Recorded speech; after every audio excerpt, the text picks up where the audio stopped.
ये लड़ाई जो है आसान नहीं है, जो लड़ाई हम लोग लड़ रहे हैं।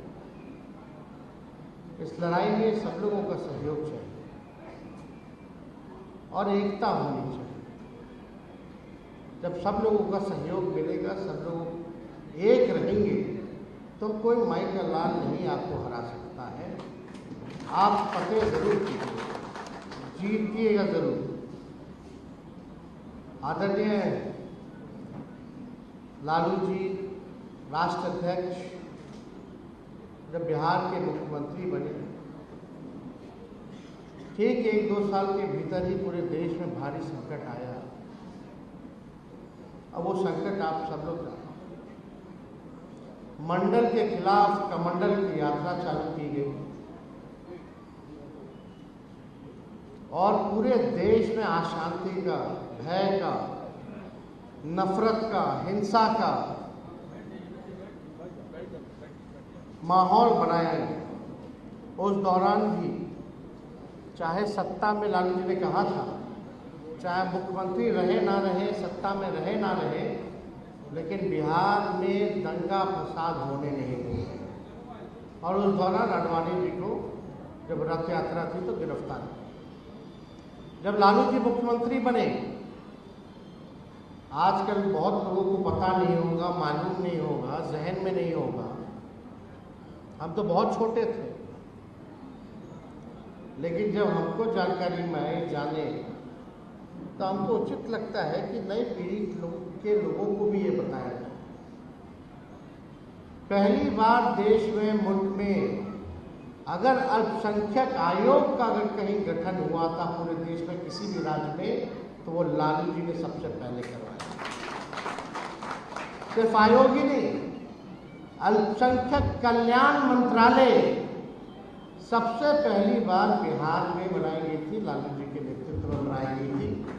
तब पूरे देश भर में, केंद्र में इस चीज को लागू किया। चाहे कब्रिस्तानों की घेराबंदी हो या कहीं भी दंगा फसाद हो जाता था तो डीएम बाद में पहुंचते थे, यहाँ से हेलीकॉप्टर लेकर के उस जगह मुख्यमंत्री पहुंच जाया करते थे और माहौल को अपने हाथ में लेते थे, कंट्रोल। तो ये दौर भी लोगों ने देखा है, जो पूर्व में हमारे पिता के साथ जो लोग रहे हैं, जो अभी भी हैं, वो इस चीज़ को जानते हैं कि क्या माहौल है। अब 2014 से आप देखिएगा, जब से एनडीए की सरकार बनी है, तब से लगातार देश में नफरत फैलाया जा रहा है, खास तौर पे मुसलमानों के प्रति, ईसाइयों के प्रति, सिखों के प्रति नफरत फैलाया जाता है। किसान अगर आंदोलन करते हैं तो उनको खालिस्तानी बोल दिया जाता है। जो पंजाब के लोग, ये खालिस्तान। मुसलमान भाई अपने अधिकार के लिए लड़ते तो उनको आतंकवादी बता दिया जाता है, देश से भगाने की बात कर दी जाती है। इसी प्रकार से क्रिश्चियन समूह के लोगों के साथ भी होता रहा। लगातार ऐसे बिल लाए गए, चाहे ट्रिपल तलाक हो, चाहे आपका सीए हो, एनआरसी हो, धारा 370 हो, यूनिफॉर्म सिविल कोड की बात की जा रही थी, या आपका आप देखिएगा अभी जो माहौल जो बना हुआ है, वक्फ बोर्ड को ख़त्म करने की, आप लोगों की ज़मीन को समाप्त करने की लिए एक बिल लाया गया। तो लगातार पढ़ाई, दवाई, कमाई, सिंचाई पे बात नहीं हो रही है। ये जो एनडीए की सरकार है, केवल नफरत वाले जो बिल हैं, जो गैर संवैधानिक जो बिल हैं, वो लाने का काम कर रहा है। लेकिन हमारे दल ने, चाहे कोई भी परिस्थिति रही हो, कोई भी हमारे दल की संख्या रही हो, हम लोगों ने अपने विचारधारा से समझौता नहीं किया। इन सारे गैर संवैधानिक बिलों का हम लोगों ने विरोध किया। और ये जब वक्फ बोर्ड का जब बिल लाया जा रहा था, तभी राष्ट्र अध्यक्ष लालू जी ने और हम लोगों ने साफ तौर पे अपने सांसदों को कह दिया कि भाई जितने हमारे सांसद हैं कि किसी भी कीमत पे ये बिल जो है पास नहीं होना चाहिए, आप संसद में लड़िए। और हमारे सांसदों ने मजबूती के साथ दोनों सदनों में इस बिल के खिलाफ जो है लड़ाई लड़ी। और आज इतनी ताकत है विपक्ष में, जो आप लोगों के दुआ से, आप लोगों के कृपा आशीर्वाद से संख्या बढ़ी है, मजबूत हुई है। पहली बार जो है नरेंद्र मोदी जी की सरकार में कोई चीज़ जीपीसी कमेटी में भेजा जा रहा है। क्या क्या माहौल, क्या क्या नहीं बोला गया, आप लोगों को कितना प्रताड़ना झेलना पड़ा, ये बात हम लोग सब लोग समझते हैं। लेकिन कोई भी परिस्थिति रही, लेकिन लालू जी ने सत्ता के लिए नहीं, लालच के लिए नहीं, कभी भी भाजपा के साथ जाना पसंद नहीं किया।